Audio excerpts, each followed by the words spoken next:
जय हिंद दोस्तों। सिर्फ 15,000 रुपये और लड़की पूरी तरह से पवित्र हो जाएगी। भारत ही नहीं, आज ब्रिटेन, फिलीपींस, इंग्लैंड, अमेरिका, यहाँ कई ऐसी लड़कियाँ हैं जो आज के समय में अपने प्राइवेट पार्ट की सर्जरी करवा रही है। और ये सोचने वाली बात है कि लड़कियाँ इस तरह की सर्जरी आखिर क्यों करवा रही है। क्या है ये सर्जरी? आखिर लड़कियाँ इस तरह की दर्दनाक सर्जरी कराने के लिए क्यों मजबूर है? जानना चाहते हैं तो बने रहिए इस वीडियो के अंत तक और चैनल को सब्सक्राइब कर दीजिए। जितना ज़्यादा हो सके उतना ज़्यादा शेयर कीजिए, बेल आइकन को क्लिक कीजिए ताकि ये नॉलेजेबल वीडियो आपके पास भी और औरों के पास भी हमेशा पहुंचता रहे। ऊपर वाले ने लड़कियों को एक बड़ी ही अनोखी चीज़ दी है जिसे हाइमन कहते हैं। भारत में इसे पवित्रता का रूप दिया जाता है। आप अच्छी तरह से समझ गए होंगे कि हम किस बारे में बात कर रहे हैं। अगर आप समझ गए हैं तो ये आप अच्छी तरह से जानते हैं कि अगर शादी के पहले किसी लड़की का कौमार्य भंग हो जाए तो उस पर फिर कैसी कैसी मुसीबतों का पहाड़ टूटने लगता है। हाइमन टूट जाने के बाद अगर किसी लड़की ने सच बता दिया तो उसकी शादी टूट जाती है। शादी हो जाने के बाद अगर उसने सच बता दिया तो बात तलाक तक पहुंच जाती है। क्योंकि हमारा समाज महिलाओं की पवित्रता को लेकर बहुत सीरियस है। इन आंखों के अंधे लोगों को ये भी नहीं पता कि लड़कियों का हाइमन स्पोर्ट में एक्टिव होने से, साइकिल चलाने से, घुड़सवारी करने से या महामारी के वक्त टैम्पून का इस्तेमाल करने से भी डैमेज हो जाता है। लेकिन इन सब बातों से समाज को कोई फर्क नहीं पड़ता। सभी शादी के लिए लड़की वर्जिन चाहिए होती है। माफ़ कीजिएगा, लेकिन भारत में काफ़ी लोग लड़कियों की पवित्रता को इसी नाम से पुकारते हैं। वहीं इसका दूसरा सच ये भी है कि पुरुष चाहे 10 जगह जाके शारीरिक संबंध बना ले, उसकी पवित्रता चेक करने का कोई तरीका नहीं है। लेकिन लड़की उन्हें बिल्कुल कुंवारी चाहिए। बस समाज के इसी दबाव और फैली हुई अज्ञानता की वजह से ज़्यादातर लड़कियां हाइमेनोप्लास्टी कराने को मजबूर हैं। क्या होती है ये सर्जरी? जरा इसे समझ लीजिए। लड़कियों की वजाइना में एक मेम्ब्रेन झिल्ली होती है जिसे अंग्रेजी में हाइमन कहा जाता है। अगर कोई लड़की अपने पार्टनर के साथ शारीरिक संबंध बनाती है या फिर वो खेल कूद में रुचि रखती है तो ये हाइमन डैमेज हो जाता है, जिसकी वजह से बहुत ज़्यादा ब्लीडिंग होने लगती है। एक बार अगर किसी लड़की का हाइमन ब्रेक हो गया तो कोई भी ऐसा नेचुरल तरीका नहीं है जो फिर से इसे रीस्टोर कर सके। बस भारत में इसी मेम्ब्रेन झिल्ली को लेकर महिलाओं की पवित्रता आंकी जाती है। इसी पवित्रता को बरकरार रखने के लिए डॉक्टरों ने एक तरीका ढूंढ निकाला है। इसे आज के समय हाइमेनोप्लास्टी कहा जाता है।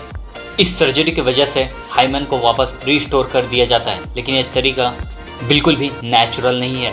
अगर खर्चे की बात कीजिए तो भारत में इस सर्जरी का खर्च 15,000 से लेकर 60,000 तक पहुंच जाता है। वहीं विदेशों में इसका खर्च 3 लाख रुपए तक आ सकता है। डॉक्टर इस सर्जरी के बारे में क्या कहते हैं जरा ये भी सुन लीजिए। काफ़ी सारे डॉक्टरों का ये कहना है कि आज से कुछ साल पहले ही इस सर्जरी की डिमांड काफ़ी तेज़ी से उठी है। उनके हॉस्पिटल में आज के समय पे 20 से 30 साल की लड़कियां काफ़ी ज़्यादा पहुंच रही हैं। ज़्यादातर लड़कियां अपनी पहचान छिपाना चाहती हैं। सर्जरी के वक्त 90% लड़कियां अपने एड्रेस और फ़ोन नंबर हमेशा गलत देती हैं, जिसकी वजह से डॉक्टरों को काफ़ी ज़्यादा दिक्कत का सामना करना पड़ रहा है। सर्जरी के बाद उन्हें किस तरह की डाइट फॉलो करनी है, किस तरह के प्रिकॉशंस लेने हैं, पेशेंट को किस तरह से फॉलो अप करना है, ये सारी चीज़ें डॉक्टर कभी नहीं कर पाते क्योंकि गलत फ़ोन नंबर होने की वजह से कभी उनके साथ संपर्क हो ही नहीं पाता है। डॉक्टरों का ये कहना है कि आज के समय पे जितनी भी लड़कियां उनके पास हाइमेनो सर्जरी के लिए आती हैं उनमें से ज़्यादातर नौकरी पेशा होती हैं। ज़्यादातर ये लड़कियां मिडिल क्लास या अपर हाई क्लास को बिलोंग करती हैं। ये वही लड़कियां होती है जो समाज के दबाव के कारण ये नहीं चाहती कि शादी के बाद उनके पति को पता चले कि उनका हाइमन ब्रेक हो चुका है, क्योंकि इनमें से ज़्यादातर लड़कियां शादी के पहले शारीरिक संबंध बना चुकी होती है। अब इस पवित्रता को लेके समाज की सोच की बात करें तो सबकी अपनी अलग अलग सोच हैं। कुछ ऐसी लड़कियां हैं जो नौकरियां करती हैं, मेट्रो सिटीज़ में रहती हैं, पूरी तरह से वेस्टर्न कल्चर को अडॉप्ट कर चुकी हैं, लेकिन आज भी वो पूरी तरह से वर्जिन है। लेकिन हैरानी की बात तो ये है जब उनसे पूछा जाता है कि इस मॉडल लाइफस्टाइल में जब आप पूरी तरह से अडॉप्ट हो चुकी हैं, जहां शादी से पहले शारीरिक संबंध बनाना बिल्कुल कैजुअल समझा जाता है, नॉर्मल सी बात समझी जाती है, ऐसे कल्चर में रहते हुए आपने अपनी वर्जिनिटी कैसे संभाल के रखी है? तब ये लड़कियां ये कहती है कि उनकी वर्जिनिटी उनके पति के लिए गिफ्ट है, 7 दिन तक ये उन्हें संभाल के रखना चाहती है। वहीं यहाँ पे कुछ लड़कियों की अलग ही सोच है। ये उन लड़कियों की सोच है जिनके लिए शादी से पहले संबंध बनाना कोई बड़ी बात नहीं है। ये वो लड़कियां होती है जो बिल्कुल खुले विचारों की होती है। उनका ये मानना है जिस तरह से पुरुष आज़ादी को महसूस करता है ठीक उसी तरह से उस आज़ादी को वो भी महसूस करना चाहती हैं। इसी की वजह से शादी के पहले वो कई बार शारीरिक संबंध बना लेती हैं लेकिन जब शादी की बारी आती है तो कुछ सामाजिक दबाव के चलते इन्हें भी हाइमेनोप्लास्टी जैसे सर्जरी से गुजरना पड़ता है। फिर ये खुद शादी से बार बार ना करने लगती हैं। जो लड़की शादी से घबराती है उसके साथ ये समस्या होती है कि उसका हाइमन ब्रेक हो चुका होता है। कुछ ऐसी भी लड़कियां होती है जिनका कदम जवानी में फिसल जाता है। कुछ इस तरह की गलतियां कर बैठती है कि जिन शादी के बाद उनको अपना मनपसंद पार्टनर नहीं मिलता तो फिर उन लड़कियों को हाइमेनोप्लास्टी जैसे सर्जरी से गुजरना पड़ता है। लेकिन इस भारत में सर्जरी को लेके एक अलग ही चीज सामने निकल के आई है। भारत के गली मोहल्ले में ऐसे कई क्लिनिक खुल चुके हैं जहां पे इस तरह की सर्जरी करवाई जा रही है। लड़कियां भी छोटे मोटे क्लिनिक्स में जाके अपनी सर्जरी करवा रही हैं क्योंकि यहाँ पे सर्जरी करवाने का खर्च बहुत ही कम होता है। साथ में इनकी पहचान भी गुप्त रखी जाती है। इस तरह के क्लिनिक में सिर्फ 15,000 रुपये लेके ही ये सर्जरी करवा दी जाती है। वहीं अगर कोई लड़की किसी बड़े हॉस्पिटल में जाके इस सर्जरी को करवाती है तो खर्च 70,000 तक पहुंच जाता है। इसके साथ साथ इस लड़की को अपनी पूरी डिटेल्स भी जमा करनी पड़ती है। वहीं किसी छोटे क्लिनिक में इस सर्जरी को सिर्फ आधे घंटे में कर दिया जाता है। बड़े अस्पतालों में सिर्फ पेपर वर्क में 2 घंटे का वक्त लग जाता है। इसके बाद एनेस्थीसिया दिया जाता है, फिर सर्जरी की जाती है। इस पूरे काम में 6 से 8 घंटे का वक्त लगता है। इसलिए आज के समय में लड़कियां ये सर्जरी छोटे मोटे गली मोहल्ले में खुलने वाले क्लिनिक में करवा रही हैं। लेकिन सबसे बड़ी प्रॉब्लम यहीं से शुरू होती है। इस तरह के क्लिनिक में ना ही प्रॉपर सर्जिकल इक्विपमेंट मौजूद होते हैं, ना ही प्रॉपर तरीके की सुविधा, जिसके चलते ऐसे कई केसेस सामने आए हैं जहाँ पे इस तरह के क्लिनिक में सर्जरी करवाने के बाद इन लड़कियों के प्राइवेट पार्ट में इन्फेक्शन फैल जाता है। उसके बाद इन इन्फेक्शन की वजह से उन्हें बड़े बड़े कॉम्प्लिकेशंस झेलने पड़ते हैं। भारत ही एक इकलौता देश नहीं है जहाँ पे महिलाओं की पवित्रता को वर्जिनिटी के साथ जोड़ा जाता है।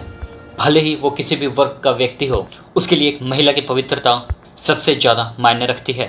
बल्कि इसको लेके महाराष्ट्र के कंजरवाट समुदाय में रहने वाले लड़कियों को एक ऐसी स्थिति से गुजरना पड़ता है जिसके बारे में सुनने के बाद तो आप हैरान रह जाएंगे।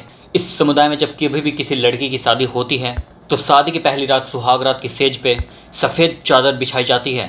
अगले दिन अगर उस सफ़ेद चादर में खून दिखाई दिया तो समुदाय के लोगों को पता चल जाता है कि ये लड़की पूरी तरह से पवित्र थी। इतना ही नहीं, आपको ये बात जान के हैरानी होगी कि वर्जिनिटी को लेके मार्केट में तरह तरह के प्रोडक्ट मिलने लगे हैं। ऐसे कई कैप्सूल और आर्टिफिशियल ब्लड है जिनका इस्तेमाल सुहाग रात की रात को किया जाता है ताकि सुहाग रात की सेज में ज़्यादा से ज़्यादा ब्लड दिखाई दे। लड़कियाँ जो होती हैं वो इस ब्लड कैप्सूल्स को अपने विजाइना में स्टोर कर लेती हैं और फिर जब ये फटते हैं तो वहाँ से आर्टिफिशियल खून निकलते हैं। जरा सोच के देखिए कि हम इंसान कैसी कुंठित मानसिकता को लेकर जीते आ रहे हैं। एक तरफ जहाँ पुरुषों को पूरी आज़ादी है वहाँ स्त्रियों को एक पवित्रता के बंधन में बांध कर रखा जाता है। उनकी पवित्रता चेक करने के लिए तरह तरह के उपाय किए जाते हैं। कभी सफ़ेद चादर बिछा के तो कभी किसी और तरीके का इस्तेमाल किया जाता है। मजबूरन इन लड़कियों को इस सामाजिक दबाव के कारण इस तरह की सर्जरी करवानी पड़ती है। आप क्या सोचते हैं इस बारे में? क्या इस तरह की सर्जरी करवाना सही है? क्या इस पे पाबंदी लगने देना चाहिए या इसे होने देना चाहिए? तो आई थिंक आपको ये वीडियो नॉलेजेबल लगा होगा, तो इसे बहुत ज़्यादा शेयर कीजिए ताकि काफ़ी लोगों के पास पहुँचे। जहाँ भी हो सके व्हाट्सएप, फेसबुक, टेलीग्राम, ट्विटर, जहाँ भी हो सके वहाँ पर शेयर कीजिए। तो फिर मिलते हैं एक अगले इंटरेस्टिंग वीडियो के साथ। जय हिंद।